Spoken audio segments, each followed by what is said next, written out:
नमस्कार दोस्तों, और 2026 के लिए दुनिया के टॉप 5 सबसे अमीर देशों के इस शानदार एक्सप्लेनर में आपका स्वागत है।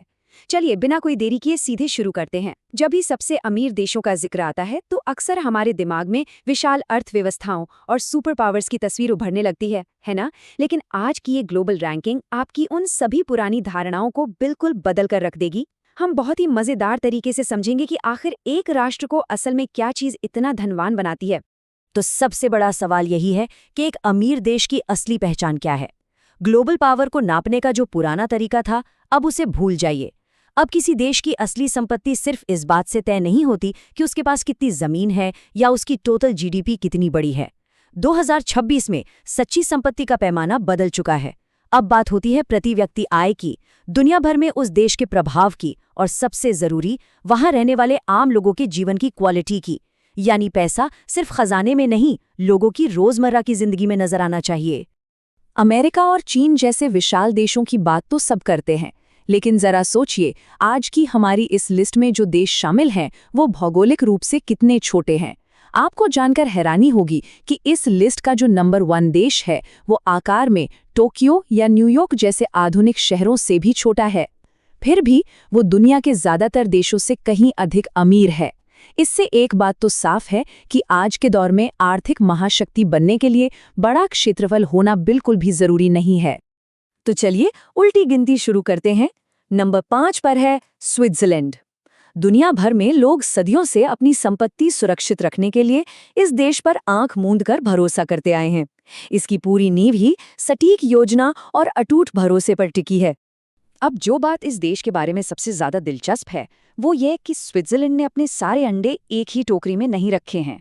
उन्होंने केवल बैंकिंग पर निर्भर रहने के बजाय खुद को पूरी तरह से डाइवर्सिफाई किया है। चाहे वो फार्मास्यूटिकल्स हो, बायोटेक्नोलॉजी हो, एडवांस्ड मैन्युफैक्चरिंग हो या फिर उनकी मशहूर लग्जरी घड़ियां। जब आप इस विविधता को उनकी अति सुरक्षित स्विस फ्रैंक करेंसी के साथ मिलाते हैं तो ये देश किसी भी ग्लोबल वित्तीय संकट के खिलाफ एक अभेद्य किला बन जाता है। और ये मजबूत अर्थव्यवस्था सिर्फ कागजों तक सीमित नहीं है, इसका सीधा असर वहां के लोगों की जिंदगी पर पड़ता है। जरा सोचिए, शानदार पब्लिक ट्रांसपोर्ट, विश्व स्तरीय स्वास्थ्य सुविधाएं, न के बराबर क्राइम रेट और काम के साथ साथ जिंदगी जीने का एक परफेक्ट बैलेंस।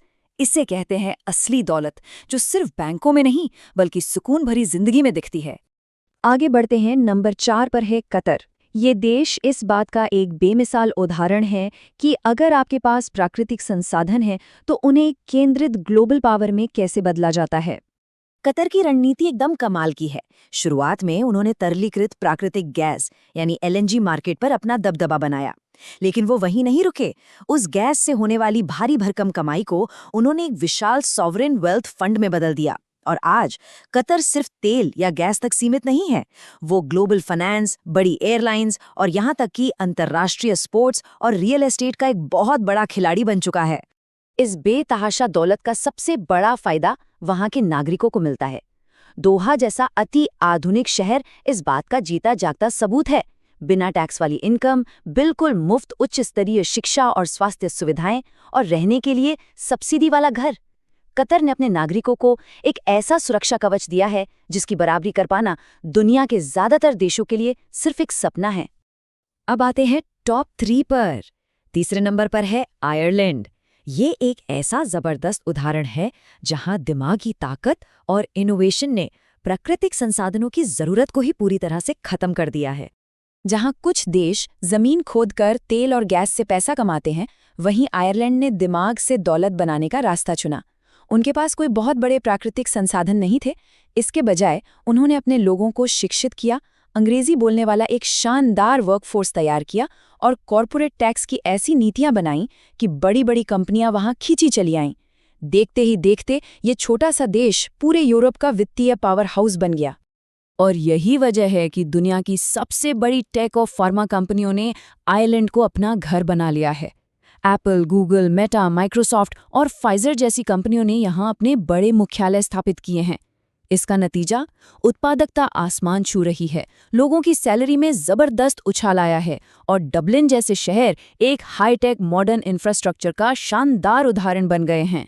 अब बारी है नंबर 2 की, और ये है सिंगापुर, एक ऐसा आइलैंड नेशन जो दुनिया भर में अपनी गजब की कार्यक्षमता, कड़े अनुशासन और बेहतरीन आर्थिक बुद्धिमत्ता के लिए जाना जाता है। सिंगापुर की कहानी बड़ी ही दिलचस्प है। सोचिए, एक ऐसा देश जिसके पास न तो कोई प्राकृतिक संसाधन है और ना ही बहुत ज्यादा जमीन, फिर भी आज वो दुनिया के सबसे व्यस्त बंदरगाहों में से एक चलाता है।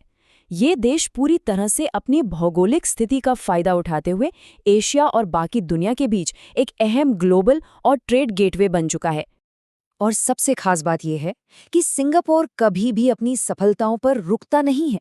उनकी नज़र हमेशा भविष्य पर होती है। Smart city technology, artificial intelligence, green energy और डिजिटल फाइनेंस पर वो लगातार भारी निवेश कर रहे हैं। इसी फ्यूचर प्रूफ अप्रोच ने उन्हें एक बेहद साफ सुथरा, भ्रष्टाचार मुक्त समाज और एक ऐसा देश बनाया है जहां हर चीज परफेक्ट प्लानिंग से चलती है। और अब जिस पल का हम इंतजार कर रहे थे, 2026 के लिए दुनिया का सबसे अमीर देश है लग्जमबर्ग। ये देश साबित करता है कि जब बात धन कमाने की आती है तो आकार बिल्कुल भी मायने नहीं रखता। यूरोप के सबसे छोटे देशों में से एक होने के बावजूद प्रति व्यक्ति आय में इसने सबको पीछे छोड़ दिया है। इसका राज क्या है?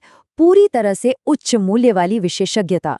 लग्जमबर्ग ने अंतर्राष्ट्रीय बैंकिंग और इन्वेस्टमेंट फंड मैनेजमेंट में खुद को इतना माहिर बना लिया है कि दुनिया भर का पैसा खुद ब खुद इस छोटे से देश में खींचा चला आता है।